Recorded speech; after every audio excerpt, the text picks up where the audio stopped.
Hello my dear students, how are you all? I welcome you all back to your history class. We were doing second chapter of our history book which was Kings, Farmers and Towns.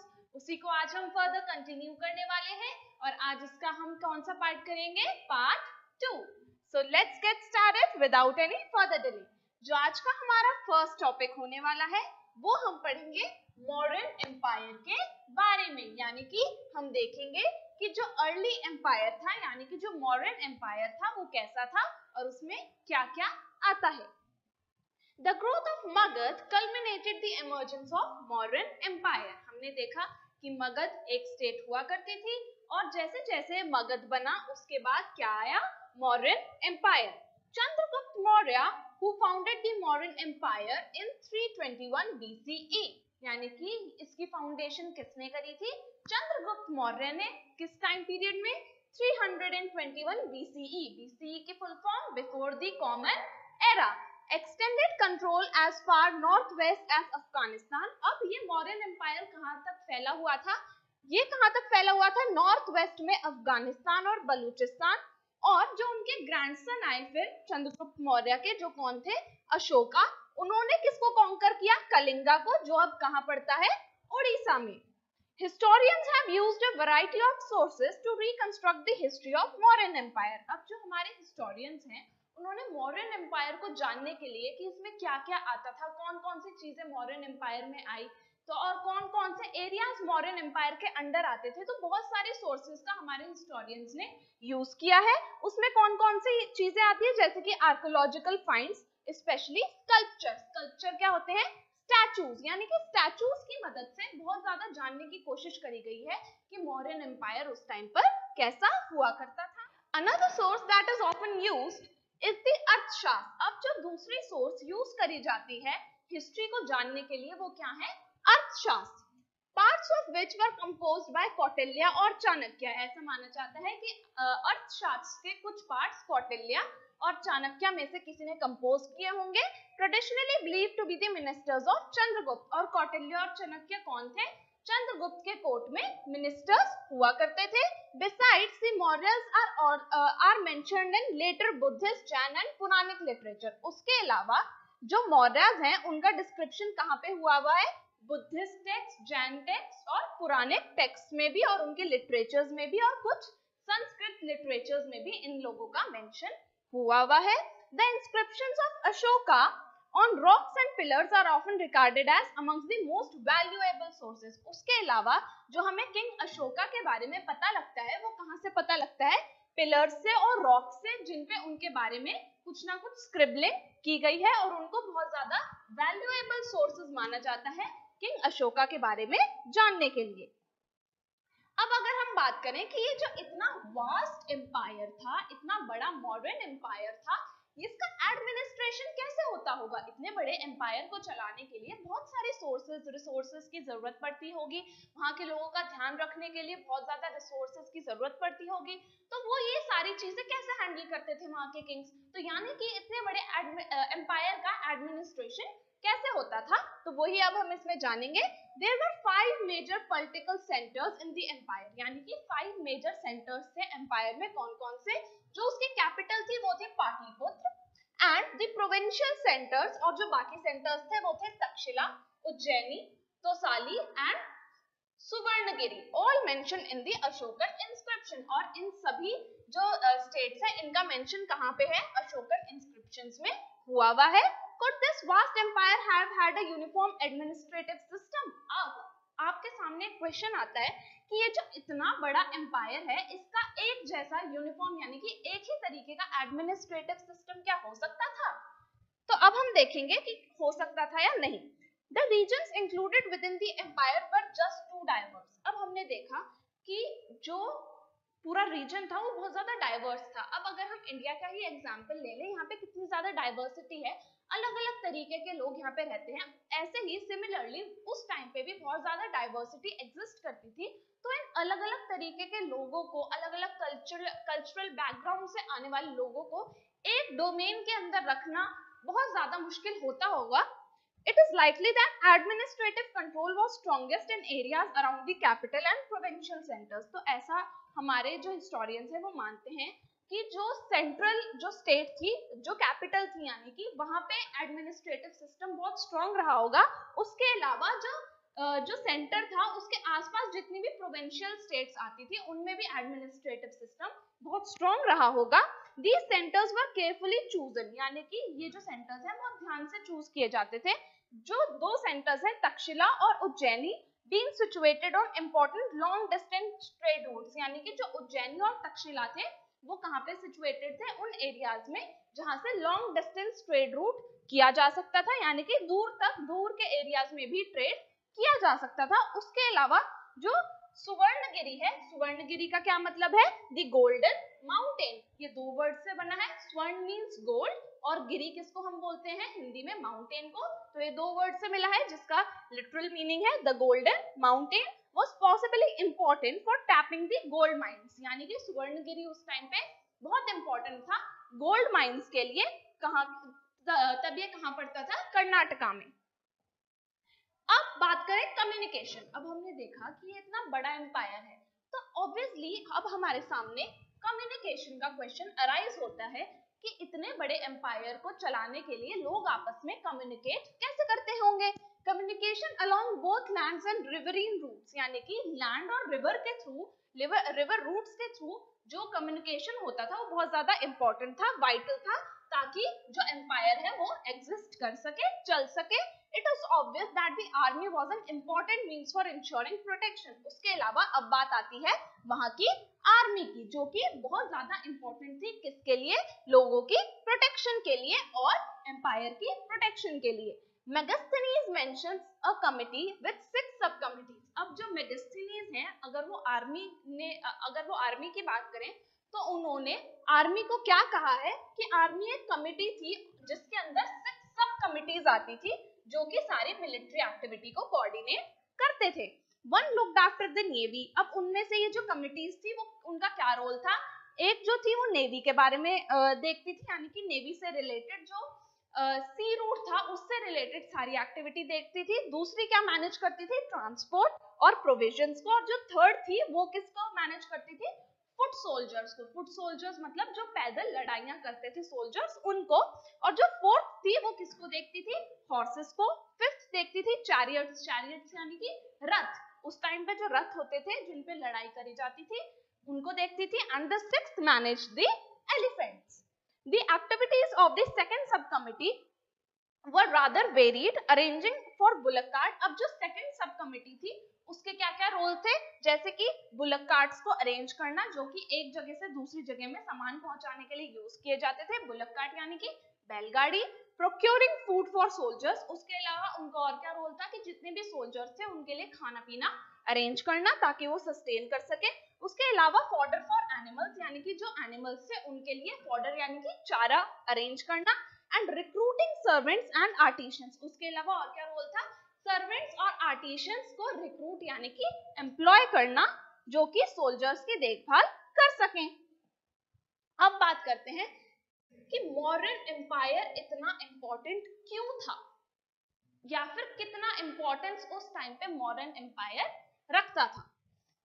When historians began reconstructing early Indian history, अब जो हमारे historians हैं जब उन्होंने early Indian history को फिर से पढ़ के reconstruct करना शुरू किया 19th century में, तो मॉडर्न एम्पायर सामने आया और मॉडर्न एम्पायर बहुत ही मेजर लैंडमार्क माना गया उस टाइम पे हिस्ट्री के अंदर. 19th and the early 20th century Indian historians found the possibility that there was an empire. अब जो 19th और 20th सेंचुरी के हिस्टोरियंस होंगे उन्होंने ये माना कि जरूर एक एम्पायर एग्जिस्ट करता था इंडियन अर्ली इंडियन में जो कि बहुत ज्यादा चैलेंजिंग और एक्साइटिंग रहा होगा अपने टाइम पे. अब जो कुछ आर्कियोलॉजिस्ट हैं उसको वो इस मौर्यन एम्पायर को किससे एसोसिएट करते हैं, मौर्यास से, इंक्लूडिंग दी स्टोन स्कल्पचर्स, यानी कि मौर्यास के जो स्टोन स्कल्पचर्स मतलब मूर्तियां जो कि पत्थर से बनी होती हैं, were considered to be the examples of the spectacular art typical of the empire. यानी कि उस टाइम के जो स्टोन स्कल्पचर्स हैं उनको बहुत ही ज्यादा स्पेक्टेकुलर मतलब बहुत ही अच्छा आर्टवर्क माना जाता है, जो कि हमें मॉडर्न एम्पायर के एविडेंसेस प्रोवाइड करता है। Moving forward, many of these historians found the message on Ashokan inscription. अब जो बहुत सारे historians थे उनको अशोका के बारे में लिखे हुए कुछ messages मिले इन inscriptions पे, very different from the most other rulers, और ऐसा कुछ भी किसी और रूलर के बारे में नहीं लिखा गया था जैसा अशोका के बारे में लिखा गया था। किंग अशोका के बारे में जैसे इंस्क्रिप्शंस मिले जिससे उन्हें क्या पता चला कि जो अशोका किंग थे वो बहुत ज्यादा पावरफुल रहे होंगे, बहुत ज्यादा इंडस्ट्रियस रहे होंगे, मतलब उनका जो ऑरा था वो कितना ज्यादा पावरफुल उस टाइम पे रहा होगा, and also more humble than later rulers, और बाकी रूलर्स के कंपैरेटिवली वो बहुत ज्यादा हम्बल ग्राउंडेड रहे होंगे, जिसकी वजह से उनको इतने ग्रैंडियोस टाइटल्स मींस इतने बड़े बड़े टाइटल्स दिए गए। It lasted for about 150 years, यानी कि जो ये एम्पायर था ये 150 इयर्स तक चला, which is not a very long time in the span of history, यानी कि 150 इयर्स का जो टाइम स्पैन है इतना ज्यादा बड़ा नहीं मानते हमारे historians. The empire did not encompass the entire subcontinent, यानी कि ये जो एम्पायर था ये पूरे सबकॉन्टिनेंट में नहीं फैला हुआ था, and even within the frontiers of the empire control was not uniform। अब जो इसकी जो एक ड्रॉबैक दिया है वो ये है कि जो एम्पायर के फ्रंटियर्स मतलब कोने यानी कि बिगनिंग, वहां पे जो क्या कहते हैं कंट्रोल था वो इतना ज्यादा यूनिफॉर्म नहीं था। अब बात करेंगे न्यू नोशंस ऑफ किंगशिप, यानी कि किंगशिप के नए जो लोगों के मन में आइडियाज थे किंगशिप को लेके, वो नए नए आइडियाज आने लगे। अब किंगशिप को लेके जो नए नए आइडियाज थे ये क्या थे, उन्हीं के ऊपर हम डिस्कशन करेंगे। Many chiefs and kings including Satavahanas, यानी कि बहुत सारे चीफ्स और किंग्स आए जैसे कि सतवानास, जिन्होंने किस पे रूल किया, parts of western and central India, यानी कि सेंट्रल इंडिया और वेस्टर्न इंडिया पे इन्होंने रूल किया। किस टाइम पीरियड पे, 2nd सेंचुरी BCE के टाइम पीरियड में। And the Shakas, a people of central Asian region, यानी कि जो शाकास थे वो कहाँ से आए थे, सेंट्रल एशियन ओरिजिन के वो लोग थे जिन्होंने अपनी किंगडम को एस्टैब्लिश किया, कहाँ पे, नॉर्थ वेस्टर्न एरिया में और वेस्टर्न पार्ट्स में सब कॉन्टिनेंट के, जो कि कहाँ से रेवेन्यू लेते थे, लॉन्ग डिस्टेंस ट्रेड से वो अपना रेवेन्यू यानी कि पैसे लेते थे, कमाई करते थे। Their social origins were often obscure, but as we will see in the case of this Satavahanas, once they acquired power, अगर सतवानास की बात करें, एक बार उनके पास पावर आ गई थी, उसके बाद उन्होंने क्या किया, अपना जो सोशल स्टेटस था उसको राइज करने की बहुत ज्यादा कोशिश करी पॉलिटिकल पावर के through. One means of claiming high status was to identify with a variety of deities। अब उस टाइम पे अपना स्टेटस राइज करने के लिए या अपने आप को बड़ा दिखाने के लिए अपनी प्रजा के सामने जो किंग्स थे वो क्या करते थे, वो डायटीज की पूजा करते थे। डायटीज क्या होती है, देवियां, यानी कि अलग अलग देवियों की वो पूजा करनी शुरू कर देते थे। दिस स्ट्रैटेजी, अब इसको क्या माना गया है, एक स्ट्रैटेजी माना गया है। This strategy is best exemplified by Kushanas. अब ये स्ट्रैटेजी किसने अडॉप्ट करी थी, कुशानास ने, जो कि कब आए थे, 1st सेंचुरी BCE में, who ruled over the vast kingdom extending from Central Asia to northwestern India। Colossal statues of Kushana rulers। अब जो कुशाना रूलर्स थे उनके बड़े बड़े स्टैचूज बनने शुरू हो गए थे, have been found installed in a shrine at Math near Mathura. अब मथुरा में इनके बहुत बड़े बड़े स्टैचूज पाए गए हैं, कहाँ पे, श्राइन में। श्राइन्स क्या होते हैं, मंदिर, तो वहां पे जो यूपी में मथुरा है उसमें इनके बहुत बड़े बड़े स्टैचूज पाए जाते हैं। Similar statues have been found in a shrine in Afghanistan, और अफगानिस्तान के मंदिरों में भी ऐसे ही मंदिर या फिर जो और रिलीजियस प्लेस होती है उनको श्राइन्स बोलते हैं, ऐसे ही जो स्टैचूज हैं वो पाए गए हैं। Some historians feel this indicate that the Kushanas considered themselves godlike। अब जो कुछ historians हैं वो ये मानते हैं कि जो कुशानास हैं उनके स्टैचूज इसलिए इतने ज्यादा पाए जाते हैं इन रिलीजियस प्लेसेस में क्योंकि कुशानास उस टाइम पे अपने आप को गॉड लाइक मानते होंगे। गॉड लाइक मतलब भगवान जैसा मानते होंगे। Many Kushana rulers also adopted the title देवपुत्र। उस टाइम पे काफी सारे जो कुशानास है उनको क्या टाइटल मिल गया था, देवपुत्र। देवपुत्र मतलब son of God. possibly inspired by Chinese rulers who called themselves son of heaven. हो सकता है ये किससे इंस्पायर हुए हैं? चाइनीज रूलर से, जो कि अपने आप को सन्स ऑफ हेवन भी बोलते थे. By the 4th century there is evidence of large state, यानी कि 4th century तक आते आते और नई स्टेट्स, बड़ी बड़ी स्टेट्स आने लगी, जैसे कि द गुप्ता एम्पायर, यानी कि उसके बाद क्या आ गया? गुप्ता एम्पायर आ गया. Histories of the Gupta rulers have been reconstructed from literature, coins and inscription. अगर हम गुप्ता एम्पायर की बात करें तो जो हमारे हिस्टोरियंस हैं उनको गुप्ता एम्पायर का कैसे पता लगा? कॉइन्स से, लिटरेचर से और इंस्क्रिप्शंस के through. The Prayag Prashasti also known as the Allahabad pillar inscription, यानी कि इलाहाबाद में एक पिलर है जिसके ऊपर इंस्क्रिप्शन किया गया है, उसको क्या बोलते हैं? प्रयाग प्रश्ती. कंपोज्ड इन संस्कृत बाय हरिसेना, यानी कि ये जो प्रयाग प्रश्ती है किसने कंपोज करी थी? हरिसेना ने. The court poet of Samudragupta, जो हरिसेना थे वो कौन थे? समुद्रगुप्त जो रूलर थे उनके कोर्ट में पोएट थे. Arguably the most powerful of the Gupta rulers, और समुद्रगुप्त कौन थे? सबसे ज्यादा पावरफुल रूलर थे गुप्ता एम्पायर के. And with this we come to an end of our today's session. I hope आपने आज की क्लास को enjoy किया होगा. लर्न करो के प्रीमियम सब्सक्रिप्शन में आपको मिलती हैं live classes from any time anywhere. आप कहीं से भी हमारी लाइव क्लासेस को enjoy कर सकते हैं. साथ ही साथ आपको मिलती हैं पर्सनलाइज्ड स्टूडेंट्स रिपोर्ट्स, जिसमें आप अपनी परफॉर्मेंस को खुद एनालाइज कर सकते हैं कि आप मैं कैसे परफॉर्म कर रहा हूँ या मैं कैसे परफॉर्म कर रही हूँ. उसी के साथ साथ आपको सारा स्टडी मटेरियल पीडीएफ की फॉर्मेट में अवेलेबल करवा दिया जाता है, तो आपको नोट्स की टेंशन लेने की बिल्कुल भी जरूरत नहीं है. अगर आपको अकेले पढ़ने में बोरिंग या मोनोटोनस फील होता है, then don't you worry, because हमारे यहाँ हम आपको एक पीयर ग्रुप में एनरोल कर देंगे, जहाँ पर आप अपने दोस्तों के साथ बैठकर आराम से पढ़ाई कर सकते हैं.